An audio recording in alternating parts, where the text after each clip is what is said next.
Yo quiero que hoy estéis muy atentos. Yo los años que llevo aquí no recuerdo haber hablado nunca de esto.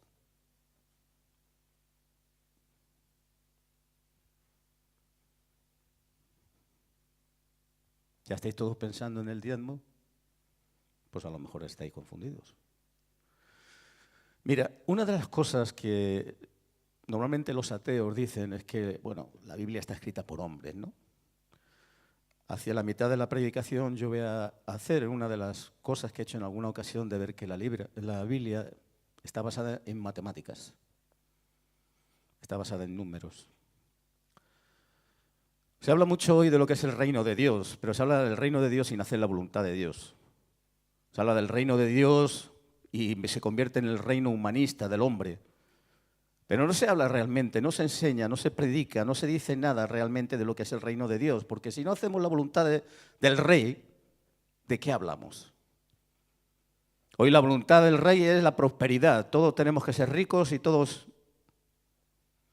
tenemos que tener cosas físicas. Pero yo prefiero tener las cosas espirituales que son eternas. ¿Amén? El reino de Dios significa que ese reino visible, aquí en la tierra o invisible, porque es celestial, es donde se reconoce el gobierno de Dios, es donde se reconoce al Rey. Significa que el Altísimo es el dueño de todo, del reino del cielo, del reino de la tierra. En el reino de la tierra es el reino que está formado por todos aquellos hombres y mujeres que tenemos a Jesús como el Rey, como el Señor. No como lo primero de nuestra vida, que es lo que muchas veces dicen muchos cristianos, es lo primero de mi vida. No, yo no lo tengo como lo primero de mi vida, porque ya le estoy dando un lugar. Yo tengo que tenerlo como el todo de mi vida. El todo de mi vida. Pero hay algo, aparte de gobernar sobre hombres, aparte de gobernar en el cielo sobre seres celestiales, ¿sobre qué más gobierna Dios? Dice Ezequiel 18:4, he aquí que todas las almas son mías. Por eso es absurdo cuando alguien dice, yo con mi vida hago lo que quiero. No, yo lo dudo, porque el alma, la vida, es de Dios. Pero dice también en Ageo, capítulo 2, versículo 8, mía es la plata y mío es el oro, dice Jehová de los ejércitos. Aquí ya con esto, ya vamos a empezar a tocar lo que es el tema de hoy. Lo que nos está diciendo primeramente es que todas las almas, toda la vida del ser humano es de Dios. Pero también todos los tesoros que hay en la tierra, todos los tesoros que pueda tener el hombre, es propiedad de su dueño, que es Dios. De modo que como Dios como creador, Dios como sustentador de todo, Él es el dueño de todas las riquezas y de todas las almas. Ahora, el tema de hoy. ¿Hay que dar dinero a Dios? ¿Hay que dar dinero a Dios? ¿Dios necesita el dinero? Entonces, ¿hay que dar dinero a Dios? Yo quiero decir algo. Hoy en día las redes están inundadas sobre lo que es el diezmo, los ladrones del diezmo. Mira, yo no quiero hablar de ese tema. Olvidaros, no voy a hablar hoy de ese tema. Nunca lo he hablado ni lo voy a hablar. Pero sí quiero decirte algo. En Levítico 27:30, Dios es el que establece, no el hombre, es Dios el que establece el diezmo de la tierra. Dice, así de la simiente de la tierra como del fruto de los árboles de Jehová es, y es cosa dedicada a Jehová. ¿Tú te has parado alguna vez cuando has leído este versículo, si lo has leído, a entender lo que está diciendo aquí? Te está diciendo que fue Dios el que estableció esa cantidad. Y dice que esa cantidad, ese diezmo, es algo que está dedicado a Jehová. Es decir, algo que está consagrado, algo que está separado para Él. Es algo que no se puede tocar porque es de Él. Ahora, observa aquí. La palabra Kodesh en hebreo significa santificado, consagrado, apartado para Dios. Piensa en esto. Esa cantidad, diezmo, es algo que está consagrado y es intocable y es para Dios. Pregunto, ¿es que Dios necesita los diezmos? La respuesta es no. Ni necesita tu dinero, ni necesita los diezmos, porque Él es suyo todo. Entonces, ¿por qué y para qué estableció Dios esa ley del antiguo pacto del diezmo? No se lo digáis a nadie, ahora que nadie nos oye, porque somos mezquinos, ruines, egoístas y tacaños. Y si no hubiera sido así, el hombre no da nada. Ahora bien, ¿para qué era destinado ese diezmo? ¿Para qué era destinado esa cantidad? Y la palabra de Dios dice que era para mantenimiento, para el sostén de una tribu, los levitas. Y ellos se dedicaban exclusivamente a trabajar en el templo, a trabajar en el tabernáculo, y tenían que comer. ¿Estamos ya entendiendo? De modo que, ¿qué es lo que hacía el pueblo? El pueblo lo que hacía era consagrar, separar, al final de la cosecha, el 10% para dedicarlo, para consagrarlo, para separarlo a Dios. ¿Y Dios qué hacía? Dios se lo daba a los levitas. ¿Quién se lo daba? No se lo daba al pueblo. Piensa en esto. No es el pueblo el que le da a los levitas. Los levitas no comen del pueblo. Los levitas comen porque dice en Números 18, 21, he aquí, yo he dado a los hijos de Leví todos los diezmos de Israel como heredad. ¿Quién se lo da? Dios. ¿Y cómo se lo da? Como heredad. Ellos son sus herederos. De modo que el diezmo era el sustento a cambio de ese servicio que llevaban a cabo los levitas para mantener el tabernáculo de reunión. Hasta aquí vamos entendiendo. Tanto los sacerdotes como los levitas no eran elegidos por el pueblo. Eran llamados y apartados por Dios para servirle. Él fue el que lo eligió. Dice en Números 3:12, he aquí yo, está hablando Jehová, he aquí yo he tomado a los levitas de entre los hijos de Israel, de entre todas las tribus, en lugar de todos los primogénitos, los primeros nacidos entre los hijos de Israel. Serán pues míos los levitas. ¿De quién eran los levitas? De Dios. No eran del pueblo. ¿Vamos entendiendo? De modo que los levitas trabajaban para Dios porque enseñaban la Torá, enseñaban la ley, la hacían cumplir, eran los que estaban vigilando para que todas las costumbres y todas las religiones paganas no se introdujeran en el pueblo de Israel, eran los que ofrecían los animales en sacrificio, eran los que transportaban, guardaban y limpiaban el tabernáculo. Ese era el oficio del levita. No trabajaba, trabajaba para Dios. Al decir no trabajaba me refiero que no tenía un trabajo secular, no era como el resto de las tribus que trabajaban con el ganado, trabajaban en la tierra. ¿De acuerdo? Ellos no tenían trabajo, su trabajo era solamente ministrar a Dios en el templo. Los levitas, elegidos por Dios, el 10% de toda la cosecha que Dios mandó que se separara, que se consagrara para Dios, Dios se lo daba a los levitas, para que ellos pudieran comer, para que pudieran tener sustento tanto los sacerdotes como su familia. Hasta aquí lo vamos entendiendo, ¿no? Entonces vemos que Dios tenía un propósito en el diezmo. Separó ese 10%. Evitar que el hombre ruin, que su corazón dejara de tener ese sostenimiento al tabernáculo, ese sostenimiento en el lugar donde estaba la presencia de Dios. Sacerdotes, familias. Pero ahora estamos 2000 años hacia adelante. Hoy el templo de Dios somos nosotros. Aleluya. Alguno ya guarda la cartera. Ha dicho, esto ya es mío. ¿A qué sí? ¿No? Bueno. Hoy la iglesia se reúne en casas espirituales como esta. Hay un ministerio que no se distingue. Yo quiero que vayáis analizando palabras que voy a decir, frases que voy a decir. Hay un ministerio concreto que no se distingue por sus méritos personales. Hoy la iglesia humanista alaba más al hombre que a Dios. Se le da más mérito al hombre que a Dios. Pero es que Este llamamiento, este ministerio no es por tener un título debajo del brazo como si fuera un desodorante que te lo da el seminario. Ni es porque es elegido por el pueblo, por la iglesia. Es un ministerio que no lo establece el hombre. Es un ministerio que lo establece Dios. Lo mismo que lo estableció en el antiguo pacto con los levitas. Hoy en día Dios tiene ese grupo de hombres que están apartados por Dios. Escucha esto. La honra de este ministerio no está en lo que el hombre hace, sino para quién lo hace. ¿Entendemos esto? No está en lo que yo hago, sino para quién yo lo hago. Ahí está mi honra. Nadie, mira lo que te digo, nadie puede apreciar este ministerio si no valora a Dios.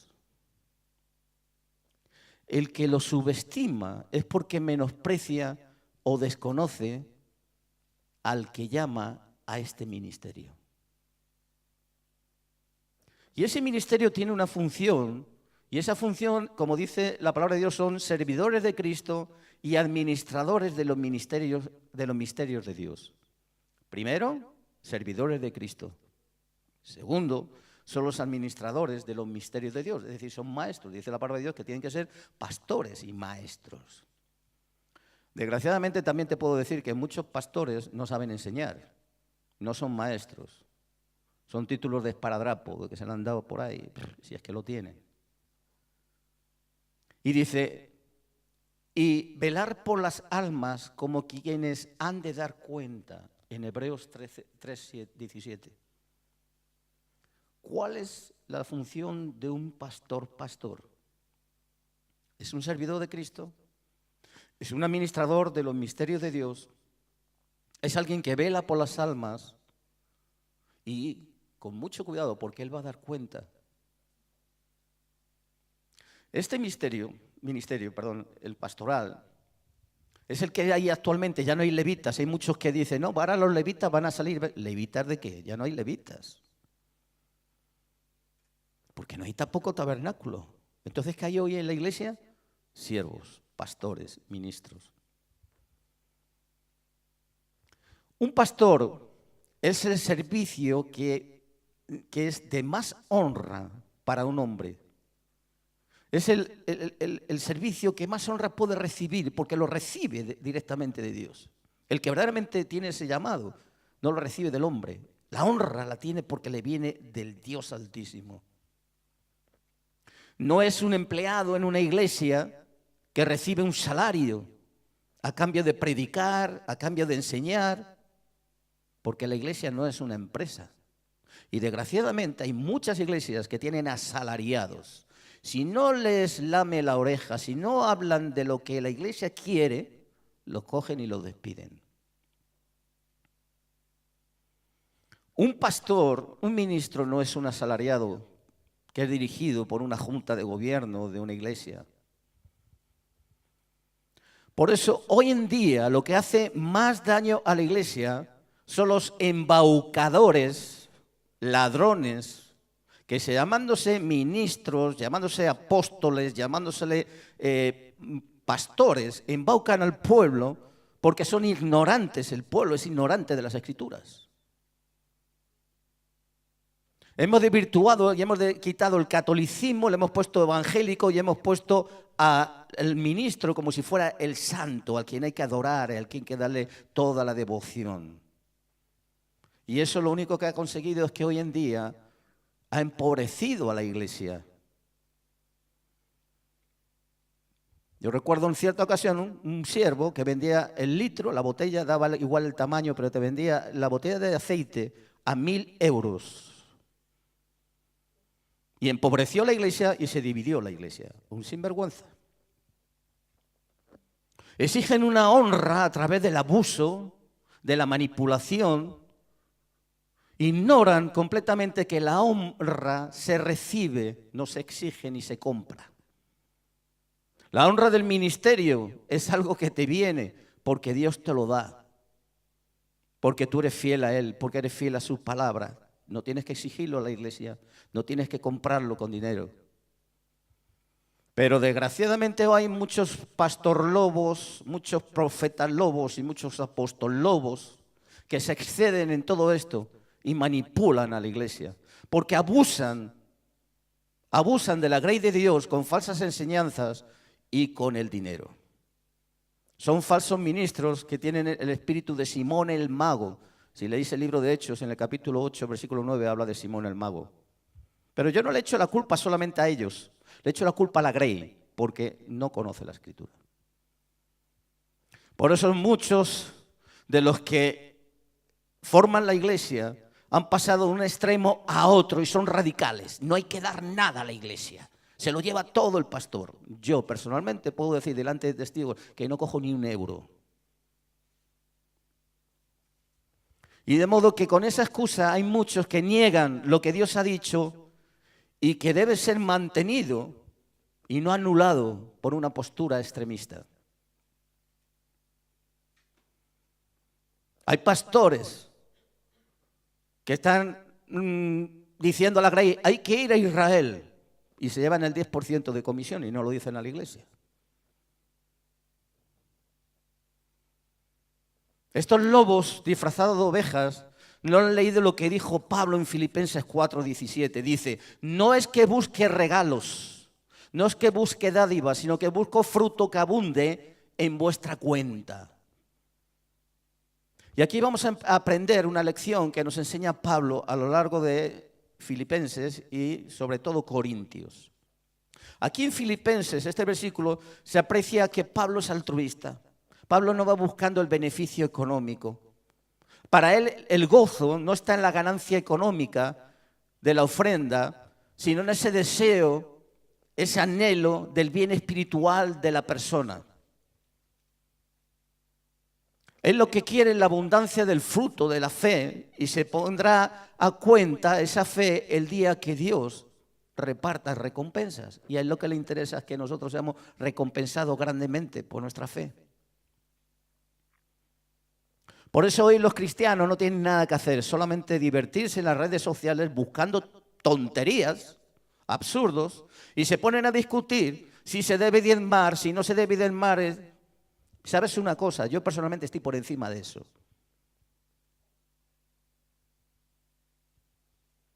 La mayoría en realidad lo que están es movidos por ese espíritu ruin a causa de que ha habido gente que da ese falso testimonio. Y ese espíritu ruin y tacaño es lo que sale. No quieren dar nada, esa es la realidad. O darle propinas a Dios. Darle propinas a Dios.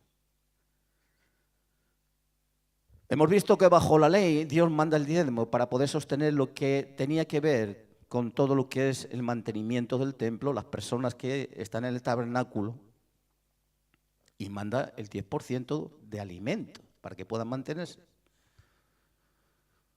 Pero ahora estamos en la era de la gracia, me dirás, ¿cierto? Pues déjame decirte algo. En el tiempo de la gracia, todo pertenece a Dios. Escúchame lo que estoy diciendo. Todo le pertenece a Dios. ¿Qué tienes tú que sea tuyo? Dímelo. ¿Qué tienes? Porque si me dices que tienes algo tuyo, tú no has entendido lo que voy a explicar después. Todo pertenece a Dios. Por eso yo estoy por encima del 10%. Encima del diezmo, a mí me da igual. Cuando yo le doy a Dios, yo sé que estoy consagrando, estoy separando algo de lo que es suyo, que me lo da a mí, y yo le digo, toma, te devuelvo esto. ¿Hemos entendido esto? Cuando yo estoy en la gracia, cuando yo soy un hijo de Dios, lo que yo tengo no es mío, es de Dios, que me permite administrarlo. Y lo que yo hago es consagrar, separar de lo que Él me da para yo dárselo a Él. ¿Cuánto tengo que darte, Señor? ¿Tengo que darte el diezmo? ¿O tengo que darte una ofrenda? ¿O tengo que darte una propina? Estás confundido. Esa no es la pregunta que tú tienes que hacerte. Esa es una pregunta muy mal hecha. Lo que tú tienes que ponerte delante de Dios y decir, Señor, ¿cuánto yo os haré?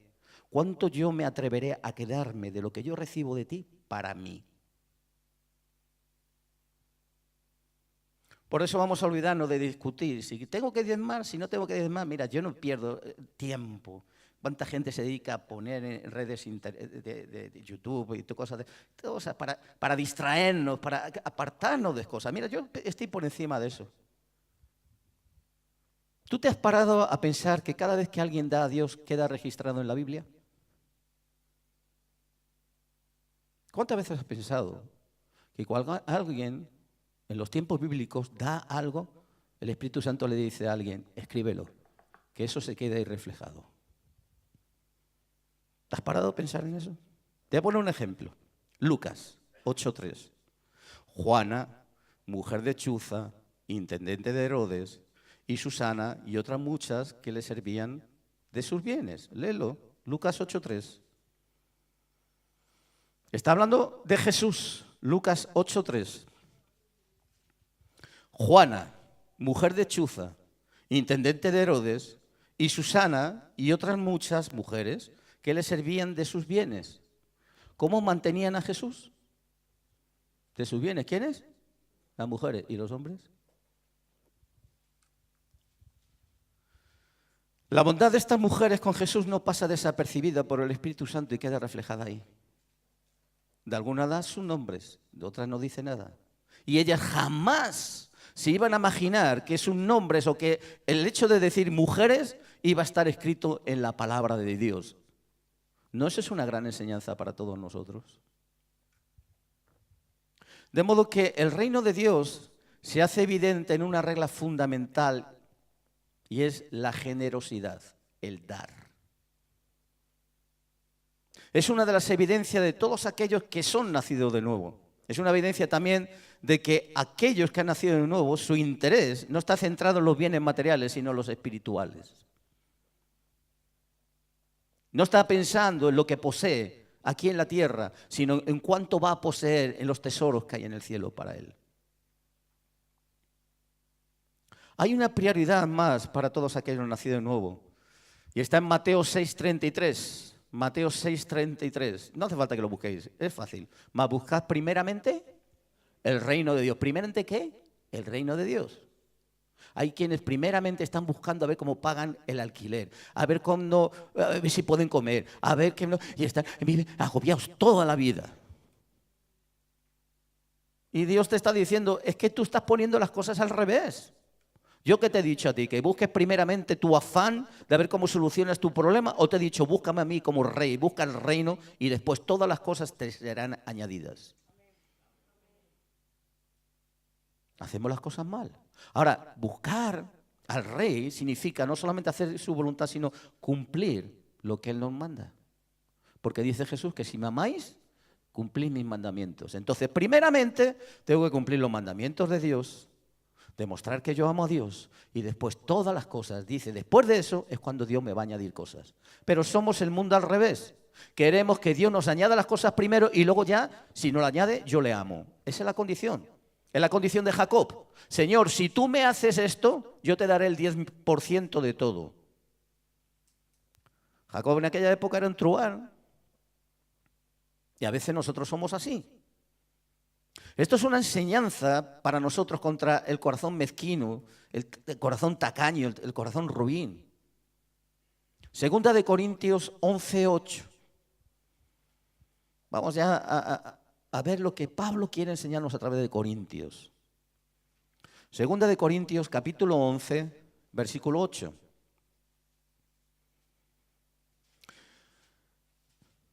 Dice, he despojado a otras iglesias recibiendo salario, ¿qué dice? Recibiendo salario para serviros a vosotros. Y cuando estaba entre vosotros y tuve necesidad, a ninguno fui carga. Pues lo que me faltaba lo suplieron los hermanos que vinieron de Macedonia, y en todo me guardé y me guardaré de no seros gravoso. Mira, vamos a analizar esto, porque esto tiene una enseñanza muy poderosa. Dice aquí que Pablo no ha despojado. Lo primero que se nos viene a la mente es que despojar es el que hace uno con abuso. Pero aquí, en la gramática, lo que se usa es una hipérbole, es una exageración. Es algo que lo que nos está es enseñando algo. muy poderoso, muy fuerte. De modo que no es que lo que está diciendo aquí Pablo es que abusara de la iglesia. No. Hace una declaración exagerada, muy exagerada, que tiene el propósito de producir algo en los corintios. Algo fuerte que los haga reaccionar esa mente ruin que tienen ellos. ¿Cómo está Pablo? Pasando necesidades. Pero como conoce el corazón de los corintios, no les dice, oye, ayudadme. Porque eso se hace del corazón, no hace falta que te lo diga nadie. Entonces, mientras que Pablo estaba ministrando, mientras que estaba sirviendo a esta casa, a esta iglesia de Corintio, la ayuda económica, ese salario, lo recibió de otras iglesias para poder comer, para su sustento. ¿Y para qué? Para poder servir a los corintios que no le ayudaban. Fíjate qué cosa. Ellos le acusaban a Pablo de que les evangelizaba por dinero. Hoy todos esos que están por internet y están poniendo cositas por internet, lo que están poniendo es que todos los pastores son unos ladrones. Y esa misma acusación es la que le están haciendo a Pablo, es la que prevalece hoy en la iglesia mayormente, en general, por causa de eso, de ministerios que son abusadores. Y por eso, aquí está el quid de la cuestión. La iglesia se olvida de la gracia. No es en la ley, es en la gracia de dar, porque ese es el pilar, uno de los pilares del reino de Dios. Y lo vamos a ir entendiendo, vamos a ir investigando. ¿Dio Pablo a conocer su necesidad a los corintios? ¿Y le insistió a que, oye, corintios, me tenéis que ayudar? No. Eso tenía que salir de ellos y no salió. Pero gracias a que algunos hermanos vinieron de Macedonia, suplieron la necesidad que le faltaba a Pablo para poder mantenerse, para poder comer, para poder viajar y poder transmitir y llevar el evangelio del reino de Dios. Pero Pablo se guardó mucho de ser gravoso a los corintios para que no tuvieran nada que decir de él. Primera de Corintios 9:18. Y esto va para aquellos que cada vez que predican reciben dinero. Primera de Corintios 9:18. Dice Pablo, ¿cuál es mi galardón? Que predicando el evangelio presente gratuitamente el evangelio de Cristo para no abusar de mi derecho en el evangelio. ¿Cómo es el evangelio? Gratuito, no se vende, es gratis. Pero dice en el versículo 14 de ese capítulo, 1 Corintios 9:14, así también ordenó el Señor a los que proclaman el evangelio que vivan del evangelio. ¿Entendemos esta parte también? Un ministro es digno de su salario. Una cosa es vivir y otra cosa es ser un vividor. ¿Estamos claros? Una cosa es vivir del evangelio y otra cosa es ser un vividor del evangelio. Todo ministro hemos dicho que es un obrero de Dios, no de la iglesia. Es un servidor directo de Dios. De modo que fíjate, cuando comienza la iglesia, toda la responsabilidad cayó sobre los apóstoles. Dice en Hechos 4:35 que le ponían a los pies de ellos todos para que repartieran sobre los que estaban necesitados. Yo no sé si habrá algún ministro que me esté ahora viendo por internet y me esté escuchando, y yo quiero decirle de ministro a ministro. Hemos reflexionado delante de Dios la responsabilidad que nosotros tenemos con cada céntimo que está entrando a la iglesia. La responsabilidad que tenemos nosotros delante de Dios de cómo se administra cada céntimo que entra a la iglesia. Hoy en día ya no existen apóstoles. No hay apóstoles. Un apóstol es hoy en día un misionero, lo que llamamos un misionero, porque el apóstol significa enviado, es el que alguien, la iglesia, ahora mismo cogemos y enviamos a José, José, te enviamos para que levantes una obra en donde sea, o Carlos, en donde tú vives, vamos a levantar una obra, le ponemos como misionero, él es un apóstol, es un enviado. De modo que sigue siendo hoy en día los ministros, los apóstoles de entonces, es decir, los pastores de ahora, los responsables somos los responsables de administrar delante del Altísimo cada céntimo que entra a las arcas de la iglesia. Pero hay muchos pastorlobos, muchos apostolobos que, tengo que decirlo así claramente, no van a formar parte del reino de Dios. Así te lo digo. Primera de Corintios 6:10 dice, ni los ladrones, ni los avaros, ni los estafadores heredarán el reino de Dios. Amén. Hay hombres, atento a esto que voy a decir, hay hombres que tienen nombres en lo físico que revelan lo espiritual. Por ejemplo, dinero en efectivo, en inglés se llama cash. O el que utiliza mal lo donado por la iglesia. Y el que tenga oídos que oiga. De modo que los pastores deben vivir con moderación. Yo vivo de lo que yo, durante mucho tiempo, desde que tenía 13 años que empecé a trabajar hasta que me jubilé, yo vivo de lo que yo he ganado. Eso no significa que la iglesia no tenga la obligación. Pero yo no quiero ser carga para la iglesia. Y yo vivo de mi sueldo. De modo que los pastores, los ministros, tenemos que vivir con moderación y renunciar voluntariamente nosotros a pasiones, a deseos, a intereses en favor de la obra del Señor. Y es responsabilidad de la iglesia que los hombres, la gente del mundo no perezca por la falta de la predicación del Evangelio de Jesucristo, del Evangelio del Reino de Dios, y que se tenga que cerrar un lugar de culto por falta de recursos.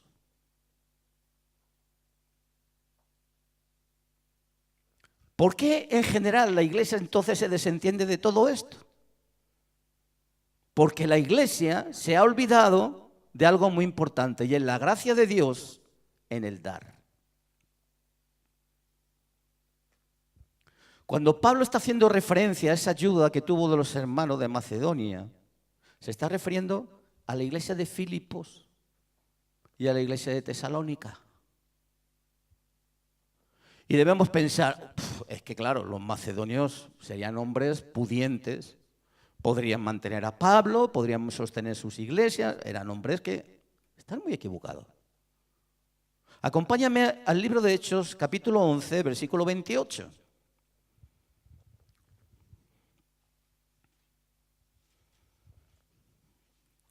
Hechos 11, 28. De todas formas, esto, si no lo encontráis alguno, como va a estar grabado, luego lo podéis ver por internet. Y lo podéis copiar y ver de nuevo.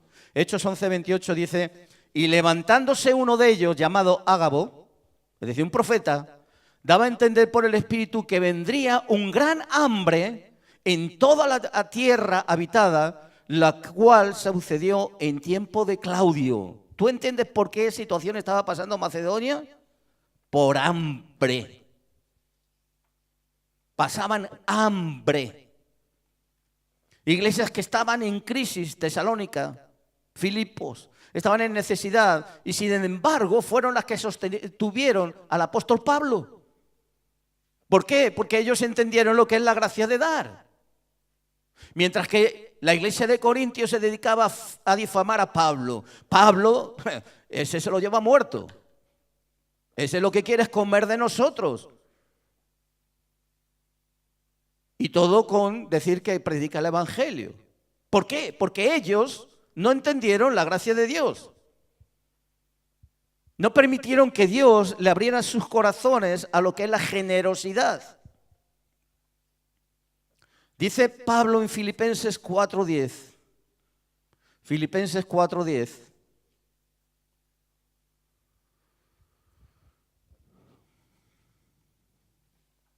Filipenses 4:10 dice, en gran manera me gocé en el Señor, que ya al fin habéis revivido vuestro cuidado de mí, de lo cual también estabais solícitos, pero os faltaba tener la oportunidad. No lo digo porque tenga escasez, o sea, estaba pasándolo mal Pablo, no lo decía porque estaba pasándolo mal.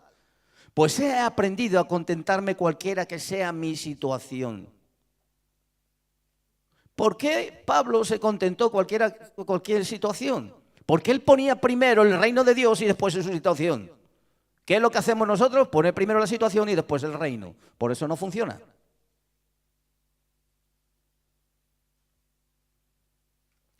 Pablo nos va a dar ahora a continuación una enseñanza, pero claro, esto solamente se entiende bajo la gracia.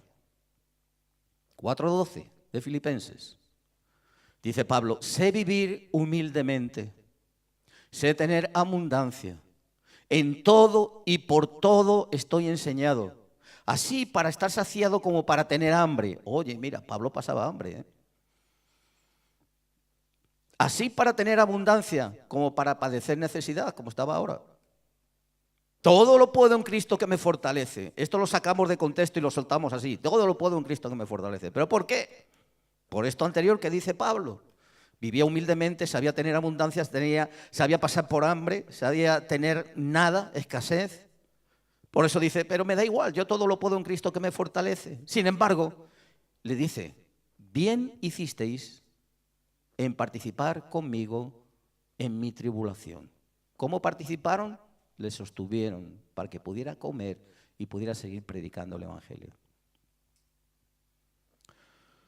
De modo que vemos aquí que Pablo está pasando por hambre, está pasando por una situación de escasez, por falta de recursos. Y le está diciendo a los filipenses, vosotros habéis hecho bien de participar conmigo en mi necesidad. Hay muchos pseudo maestros, es decir, nuevos maestros, que enseñan con mucho descaro esa falsa doctrina de la prosperidad. Los cristianos tenemos que ser prósperos económicamente. Entonces explícame, tú que conoces la prosperidad y que hablas tanto de la prosperidad, háblame de lo que dice aquí Pablo, porque yo entonces no lo entiendo. Sé vivir humildemente, sé tener abundancia. Ahí tienes prosperidad, ¿no? Para estar saciado, como para tener hambre. Entonces si tienes hambre ya no tienes prosperidad. Algo se te ha acabado, porque no tienes para comprar alimento. Como para tener abundancia, como para padecer necesidad. Entonces unas veces tienes abundancia, otras veces tienes necesidad. Luego no me cuadra la prosperidad que tú me predicas. Los macedonios entendieron que es dar, porque entendieron que dar es entregar algo de lo mío, algo de lo que yo he recibido de Dios y se lo devuelvo para el bienestar de alguien o de algo. Hay algo muy importante que quiero explicaros. Los científicos dicen que todo el universo y todo lo que existe está basado en las matemáticas. Y yo quiero poner una diapositiva que quiero que estéis muy atentos a esto. Yo quiero que me lo pongáis. El reino de Dios es dar, ¿cierto? Siguiente. Mira esto. Vamos a ir al hebreo en su origen, cuando empezó a escribirse y eran simplemente unos garabatos. Eso es, el garabato ese es el símbolo de la escritura en sus orígenes, digamos en el paleolítico hebreo. Hace miles de años, la primera escritura era esto. Esto que veis ahí, fijaros, a que parece un espermatozoide, para aquellos que entendéis. Eso es, la cabeza es la semilla, una semilla que está brotando. ¿Habéis visto alguna vez una semilla cómo le va saliendo como un rabito y va brotando? Luego, aquí fijaros una cosa, semilla, vida, hijo, es lo que significa esa simbología, esa especie de gusanito. Mira, qué casualidad, ¿verdad? Pero es el número 14 del lugar que ocupa en el alfabeto hebreo. 2 por 7, la segunda persona, por 7, que es la perfección. 2 por 7, 14, es la figura. Pero su valor numérico es 50. Cada letra tiene un valor numérico. Ahora vamos a ver el significado de todo esto. Ponme la siguiente. La siguiente es una cruz. Significa pacto, señal, marca. En la letra Tav, su valor numérico es 400. Bien. Y vuelve otra vez y la siguiente letra que forma la palabra dar en hebreo vuelve a ser otra vez la semilla. De modo que la palabra nun en hebreo significa dar. Y mira, está formado por 3 letras. Y las 3 letras, la primera es una semilla, la segunda es una cruz y la tercera es una semilla. ¿Te va diciendo esto algo espiritualmente? ¿Te está hablando lo que significa dar en la Biblia? ¿Te está diciendo algo de esa semilla, de esa cruz y de esa semilla? Ponme la siguiente. Natán. Dije antes nun, perdón, me confundí. Nun es la letra. Natán, la palabra hebrea, dar. Está formado por 3 letras. 2 de ellas son esos gusanitos, son esas semillas y la del medio es la cruz. ¿Nos está diciendo algo Dios a través de este mensaje? ¿A través de lo que significa dar en hebreo? ¿A través de lo que significa Natán en hebreo? ¿Nos está enseñando algo de su numerología y de ese simbolismo? Ponme la siguiente. Valor numérico, nun 50, la taf vale 400 y el nun vale 50, total es 500. ¿Sí? Bien. ¿El 5 qué significa en la Biblia? Gracia. Estamos hablando de dar. Dar es gracia. Y te dice el número 100. El número 100 es símbolo de plenitud. Luego lo que nos está diciendo es que valor numérico, el significado de esta palabra dar, ni más ni menos dar, es la gracia en su plenitud. ¿Lo entiendes ahora? ¿Entiendes el vocabulario que nos está diciendo Dios? Por eso los que están peleándose con el diezmo y tantas tonterías se están olvidando de que dar es la gracia en su plenitud. Amén. Dame la siguiente. Las 3 letras significan en el pacto de la gracia que tú estás dando algo tuyo, algo de tu vida, para que otro reciba de ese algo y reciba también vida.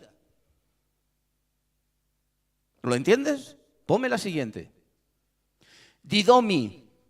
La palabra hebrea que equivale a dar, en griego, su valor numérico es 968. Valor numérico, igual, las letras griegas tienen cada una un valor numérico. Aquí el valor numérico, la suma de 2, 4, 6 letras, la suma de las 6 letras es 968. En la gematría, en el estudio numérico del valor de las letras en hebreo, 968 vamos nosotros a sumarlo. Y tenemos, yo he puesto ahí un 5, me confundí, 9 más 6 más 8 igual a 23. Y 23, 2 más 3 es 5. ¿Y 5 qué es? Gracia. Luego, tanto en hebreo como en griego, dar es gracia. Es la plenitud de la gracia. ¿Entiendes el mensaje que te está diciendo Dios cuando tú está diciendo tú tienes que dar? Vamos a completarlo. Dame la siguiente. Máxima expresión de lo que significa en el reino dar. Juan 3:16. Y dice, porque de tal manera amó Dios al mundo que ha dado. ¿Te das cuenta? ¿Cuál es la expresión en el reino de Dios de la plenitud de dar? Entregar a su Hijo unigénito, para que todo aquel que en Él cree no se pierda, mas tenga vida eterna. Amén. Eso es dar. Amén.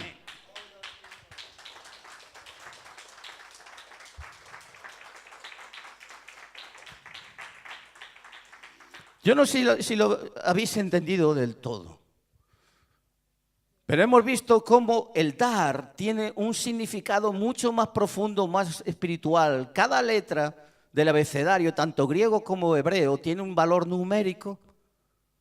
Y más adelante, en otras predicaciones, vamos a ir palabras, y palabras que tienen un significado especial, espiritual, a través de los números. Y en este caso estamos viendo que dar, tanto en el idioma hebreo como en el idioma griego espiritualmente, significa esa plenitud de entrega. Y el mayor exponente lo tenemos en Cristo. De modo que eso es una gran enseñanza, que los que están peleándose si el diezmo, si no el diezmo, si tengo que, si me guardo, que si le doy una propina, le doy €1 ahí a Dios, no seas ruin. Mira lo que te está diciendo Dios, mira lo que te está enseñando.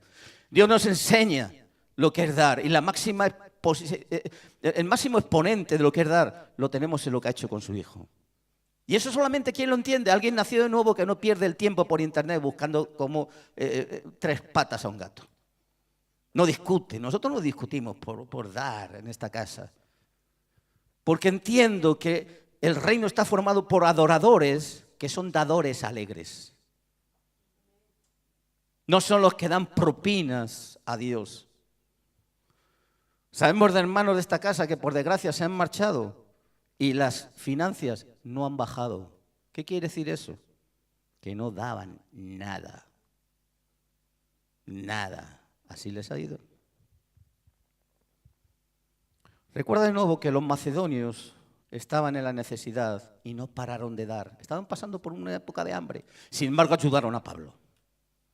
Y lo escribe Pablo para que los corintios se den cuenta y muchos nos demos cuenta. Segunda de Corintios 8:2, que en prueba de gran tribulación, la abundancia de su gozo. ¿Qué es lo que tenían abundancia? El hambre y el gozo. Porque dice, mira, la abundancia de su gozo y su profunda pobreza abundaron en riqueza de generosidad. ¿Cómo eran los macedonios? Pobres. Porque ellos como Pablo buscaran ¿qué? Primero el reino de Dios y su justicia y luego todas las demás cosas. Alguno puede que en su corazón siga todavía sin entender esto. Acompáñame a 2 de Corintios 8:1. 2 de Corintios 8:1. Asimismo, hermanos, os hacemos saber la gracia de Dios que se ha dado a las iglesias de Macedonia. ¿Qué se le ha dado a la iglesia de Macedonia? La gracia. Pues yo doy, está diciendo Pablo, yo doy testimonio de que con agrado han dado conforme a sus fuerzas y aún más allá de sus fuerzas. ¿Cómo era la iglesia de Macedonia?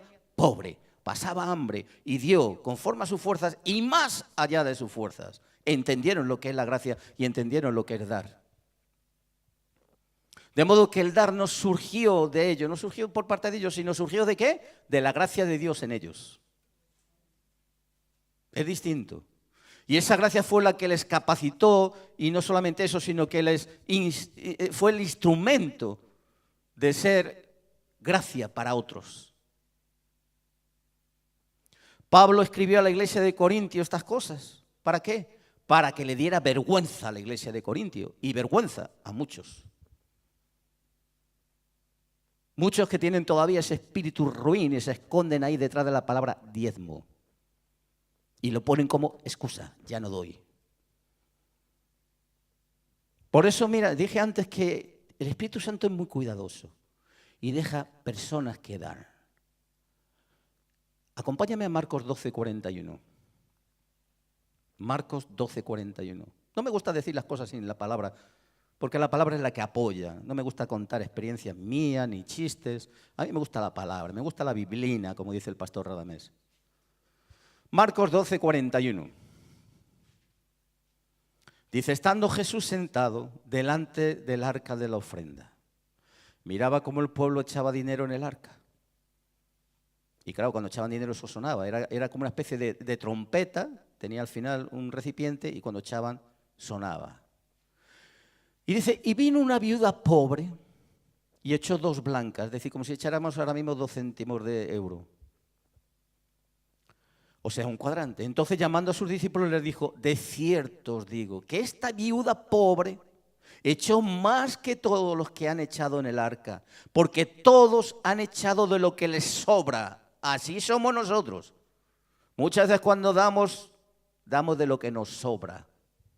Pero esta, de su pobreza, echó todo lo que tenía, todo su sustento. Y ahora puedo yo pensar y decir, oye, mira, si Jesús sabe todo eso, sabe que esta mujer es pobre y permite que eche todo, y esa mujer entonces, ¿de qué iba a comer? ¿Qué iba a pasar con ella? Mira, Jesús es Dios. Sabía lo que había en el corazón de esa mujer, sabía su necesidad. Y aunque Marcos no lo explica, yo pondría mi vida ahora mismo aquí delante. Y estoy segurísimo que hay un principio en la Biblia que dice que el que siembra escasamente también segará escasamente. Y el que siembra generosamente, generosamente también sembrará. Yo también te puedo decir que en este principio estoy seguro que cuando esa mujer echó todo, esa mujer no le faltó la comida porque Dios le proveyó. ¿Tú recuerdas otra mujer que aparece en la Biblia que trajo un perfume carísimo? Era un perfume de nardo, eso costaba un año de salario. Y se gastó todo su dinero por traer esa unción para Jesús. Un año de trabajo en un perfumito así chiquitito. Y mira lo que hace Judas. Judas lo ve y dice, esto es un despilfarro, Señor. Y lo miran los discípulos y dicen, pero bueno, es que esto es un desperdicio de dinero. ¿Qué pensó Jesús? ¿Tú qué crees? Para Jesús, lo que hizo esa mujer fue la expresión más grande que una persona puede hacer en amor y gratitud para Dios. ¿Te das cuenta? Los corazones mezquinos y cómo es el corazón de Dios. Cuando no doy a Dios con gratitud, es por 3 causas. Porque soy un desagradecido, porque no entiendo la gracia que Dios me dio, o porque no valoro lo que Dios me da. Ahora yo te pregunto, escúchame bien, ¿cuánto te ha perdonado a ti Dios? ¿Tú sabes que tú y yo éramos condenados a muerte y muerte eterna? ¿Lo sabes? ¿Cuánto te ha perdonado Dios? Ahora déjame decirte algo. Escúchame bien. La medida en la que tú das es la medida con la que tú estás expresándole a Dios la gratitud por haberte perdonado la vida. ¿Te lo repito? La medida en que tú das a Dios es la medida con la que tú estás expresándole la gratitud por la que Él te ha perdonado la vida. Tu gratitud debe ser proporcional a la gracia y al perdón que has recibido. Dios dispuso el diezmo para el sostén del tabernáculo, ¿cierto? Ahora, ¿cuánto es lo que estamos dispuestos nosotros para sostener la iglesia? Porque eso marca tu calidad como adorador y como agradecido. Porque tu dar será proporcional, como te decía antes, a la medida en la que tú has entendido lo que es la gracia y el perdón. No discutan más sobre el diezmo. Creo que esto sobra con lo que estoy diciendo. En la medida que tú te olvides de tu egoísmo y dejes que tu corazón exprese la plenitud de la gracia, es cuando tú vas a experimentar la bendición de lo que es un dador alegre. Si el judío que vivía bajo la ley daba un diezmo de su cosecha para mantener a los levitas, para mantener el tabernáculo por mandato de Dios, ahora que estamos en la gracia, yo como cristiano, como hijo de Dios, como haber recibido esa gracia, yo te puedo decir que mi todo es aquel que es el todo en todos y en todo. Mi todo es de aquel que es mi todo en todos y en todo. Por eso yo no tengo cantidad. Te puedo asegurar que en mí se ha cumplido desde hace 38 años que me convertí lo que dice el Salmo 37, 25. Joven fui, ya no lo soy, he envejecido. Y no he visto justo desamparado ni su descendencia que mendigue pan. En el Antiguo Testamento la recompensa a la fidelidad del diezmo era material. Pero ¿sabes una cosa? Hoy en día, yo como mayordomo de los bienes de Dios, que Él me permite tener, mi recompensa es espiritual. Y en lo físico, ni me falta el alimento, ni me falta el techo. Amén. De modo que, porque he entendido lo que es el espíritu de Macedonia, yo doy conforme a mis fuerzas y aún más allá de mis fuerzas. Escúchame bien y tengo testigo de lo que estoy diciendo. Yo doy conforme a mis fuerzas y aún más allá de mis fuerzas. No significa que descuido mis necesidades. Mi esposa no está desamparada, mi hogar no está desamparado, mis hijos no están desamparados. Yo no dejo mis deberes familiares, pero entiendo lo que es el espíritu de la gracia y entiendo lo que es el espíritu macedónico. No te equivoques. Pero tampoco olvido que una casa espiritual, una iglesia necesita, para cuando hay que dar ayudas, cuando hay que pagar cada 3 meses impuestos, cuando hay que pagar la luz, cuando hay que pagar el agua, cuando hay que pagar el alquiler, tiene un mantenimiento. Si yo tengo todo esto en cuenta, ¿debería dar con tristeza? ¿Tengo que dar por necesidad algo de lo que Dios me ha dado y que me hace su mayordomo como administrador? Y que Dios me pone para cuidar de esa administración. En este segundo hogar, en este lugar de reunión que es la casa espiritual, casa de Dios. Un cristiano tiene que ser un imitador de Dios y Dios es amor y en el amor engendra el dar. Escúchame bien. Un adorador es una ofrenda viva en lo espiritual y en lo físico su ofrenda le representa. ¿Entiendes esto? Tú y yo somos ofrendas vivas en lo espiritual, pero en lo físico mi ofrenda me va a representar. Porque una ofrenda sigue siendo adoración. Tu ofrenda es una representación de lo que tú eres como adorador, de lo que tú entiendes la gracia, de lo que tú entiendes lo que Dios te ha dado. Dar es el lenguaje del amor y de la gracia en su plenitud. Lo acabamos de ver. No tiene otra definición. Dar, como hemos visto, tanto en griego como en hebreo, es la plenitud de la gracia. Para dar una ofrenda que agrade a Dios, hay que ser uno mismo una ofrenda. Si tú no eres una ofrenda, no des nada. Porque una ofrenda fue el Hijo de Dios. Dar en el reino es desinteresado y por amor. El Padre entregó al Hijo por amor a ti, desinteresadamente. De tal manera amó Dios al mundo que dio todo lo que más amaba. ¿A quién amaba? A su Hijo. De modo que el amor encuentra su misma vida en darse. El único orgullo del amor, ¿sabe lo que es? El gozo de poder dar a otros. Déjame hacerte la última pregunta y terminamos. ¿Es cierto que Dios quería que el templo fuera mantenido, que el tabernáculo fuera mantenido, que sus obreros, los levitas, fueran sustentados? ¿Es cierto? Está escrito. Entonces piensa, ¿actualmente en los tiempos de hoy en la iglesia ha cambiado Dios de forma de pensar? ¿Ha cambiado Dios y nos ha quitado nuestra responsabilidad en el sustento de lo que es la iglesia? Piénsalo, medítalo. Bendito Dios y Padre. Señor, yo te doy gracias por esta palabra, Señor, por esta enseñanza. Te ruego, mi Dios, que no peleemos más ni perdamos el tiempo discutiendo sobre esa palabra, el diezmo. Bendito Dios, hablemos de lo que nos edifica, hablemos de lo que hemos aprendido, lo que significa dar. Dar es la plenitud de la gracia. Dar es cuando yo he recibido de Dios y doy más allá incluso de mis fuerzas, como el espíritu macedónico, Señor. Padre, quita de mí, si ves en mí el espíritu ruin y mezquino, Señor. Yo te ruego, Señor, que esta casa no tenga ese espíritu, mi Dios.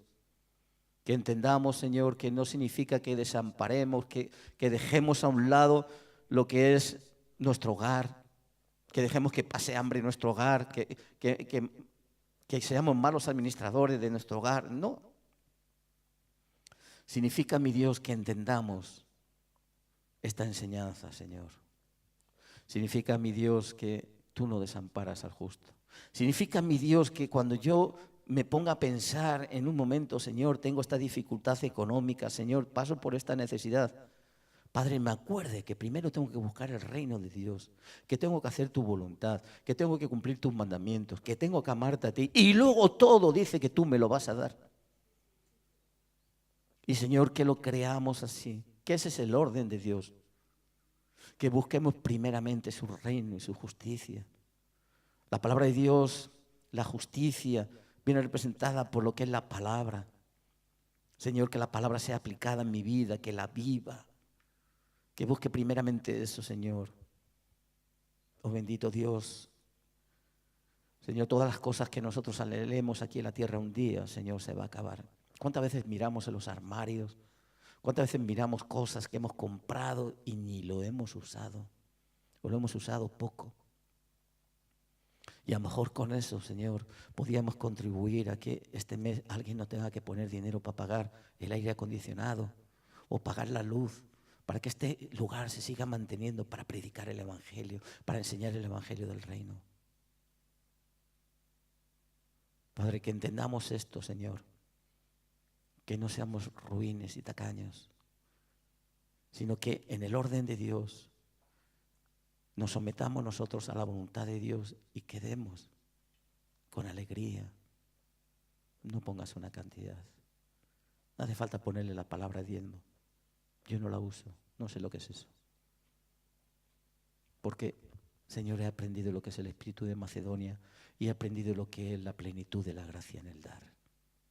Si tú diste a tu hijo lo que más te costó, lo que más te amaba, Señor, yo tengo que ser un imitador tuyo, porque es hijo tuyo y llevo tus genes, y en el dar está el amor. Padre, que entendamos esta palabra, Señor, que nadie entienda que yo estoy pidiendo dinero. No lo estoy pidiendo, nunca lo he pedido ni lo voy a hacer. Te estoy pidiendo que entiendas lo que es dar. Gracias, mi Dios, en el nombre de Jesús. Amén y amén. Gracias por haberte conectado con nosotros. Síguenos en nuestras redes sociales y comparte con alguien esta palabra si ha sido de edificación para tu vida. Somos Comunidad Cristiana Casa de Dios.